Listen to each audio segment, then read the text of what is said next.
কথার আজকের পর্বে দেখা যাবে দত্তবাড়ি যাওয়ার জন্য প্রিয়া কোনো মতেই তার ড্রেস চেঞ্জ করতে চায় না। কথা প্রিয়াকে বলে এইসব জায়গাতে সাধারণত শাড়ি পরেই যেতে হয়। আমি বলছি না কিন্তু তুমি আমার মতো করে সাজগোজ করো, শাড়ি পরেও কিন্তু অন্যরকম করে সাজগোজ করা যায়। প্রিয়া কথাকে বলে তুমি একদম চুপ করে থাকো। প্রিয়া তার মাকে বলে যার সাথে আমি সারা জীবন থাকবো তাকে তো জেনে নিতে হবে আমি কিরকম ড্রেস পছন্দ করি, আমার কি ভালো লাগে আর কি ভালো লাগে না।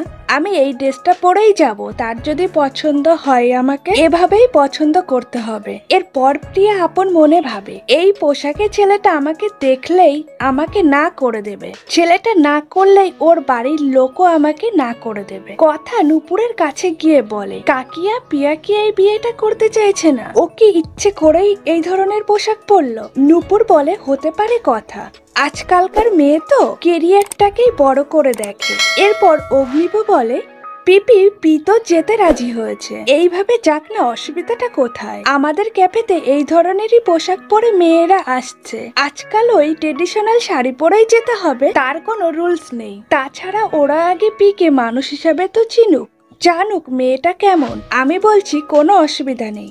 লেখা অগ্নিবকে বলে তুই বুঝতে পারছিস না, এত ভালো একটা সম্বন্ধ, ওখানে বিয়ে হলে কত স্বাধীনতা পেত। এখন যদি দত্তবাড়িতে এইসব জামা কাপড় পরে যায় ওনারা তো এই সম্বন্ধ একেবারে ভেস্তেই দেবে। এরপর দেখা যায় প্রিয়ার কাছে একটা কল আসে। প্রিয়া কথাকে দেখে ফোনটাকে লুকিয়ে নেয়। কথা দেখতে পায় এস নামে কেউ তাকে ফোন করছে। কথা এক মনে ভাবে যে কেউ তাকে ফোন করতেই পারে, কিন্তু সে ফোনটাকে কেন লুকিয়ে নিল। আবার সে বিয়ে করতেও চাইছে না, ব্যাপারটা কথার গোলমাল লাগে। সে মনে মনে ভাবে কাকে বলবো এই বিষয়টা।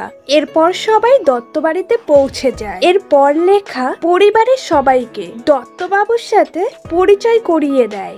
লেখা কথাকে বলে প্রিয়া শুধু শুধু জেদ করে এরকম একটা পোশাক পরে এলো, মিসেস দত্ত এটা পছন্দ করছেন না। কথা বলে পিসিয়া এত চিন্তা করো না, সব ঠিক হবে। এরপর দেখা যায় দত্তবাবুর স্ত্রী সুতপা, সে দত্তবাবুকে বলে এটা তুমি কেমন সম্বন্ধ আনলে, অগ্নিবর বউ বোন বান্ধবী রুচি সম্পূর্ণ, আর ওই মেয়েটা প্রিয়া কেমন একটা পোশাক পরে এসেছে, এমন পোশাক পরে কেউ আসে বলো। দত্তবাবু বলে আজকালকার দিন আর আমাদের সময়ের দিন কি এক, ও কি শাড়ি পরে এসে দাঁড়াবে আমাদের সামনে, তুমি দয়া করে কোনো কথা বলো না, এরা অনেক দূর থেকে এসেছে, শশীবাবুর নাতনি, তার ব্যবহার শিক্ষা নিয়ে কোনো প্রশ্ন ওঠে না, অভি আসুক, অভিকে দেখে সিদ্ধান্ত নিতে দাও। এরপর দেখা যায় প্রান্তিক অগ্নিব আর অঙ্কিতকে বলে কি মনে হয় বলতো, বিয়ের ড্রেস নিয়ে আপত্তি আছে বলে মনে হচ্ছে।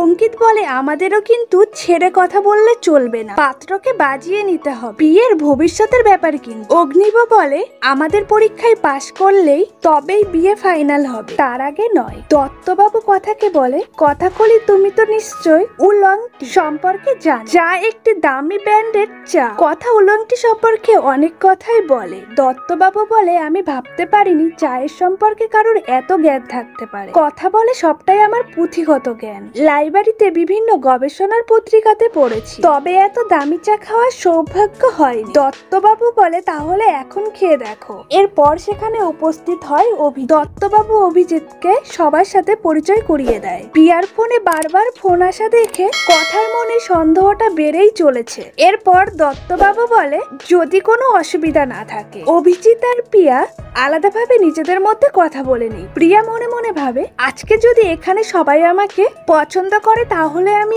আজই হোটেলে গিয়ে সবাইকে বলে দেব আমি সৌরভকে ভালোবাসি। এরপর অগ্নিব একটি প্লেটে করে মোমো নিয়ে যায় কথার জন্য। অগ্নিব কথাকে মোমো খেতে বলে, তারপরে বলে ও তোর হাতে তো উঠবে না, এতে তো ময়দা দেওয়া আছে। কথা বলে ময়দায় কি বিষ আছে আপনি জানেন না পাচক মশাই। অগ্নিব কথাকে মোমো খাইয়ে দিতে যায়। কথা মোমো থেকে কোটিংটা বাদ দিয়ে পুরটাকে বার করে খেয়ে নেয়। অগ্নিব বলে মোমোর কোটিংটা ছাড়া মোমো খাওয়া আর দার্জিলিং টিন নামে গরম জল খাওয়া একই হলো, তুই আমার বেচারা মোমোটার অপারেশন করে দিয়ে। অগ্নিবর কথায় কথা হাসতে থাকে। অগ্নিব বলে আমি প্রমিস করেছিলাম পাহাড়ে এলেই তোর মুখে হাসি ফুটবে।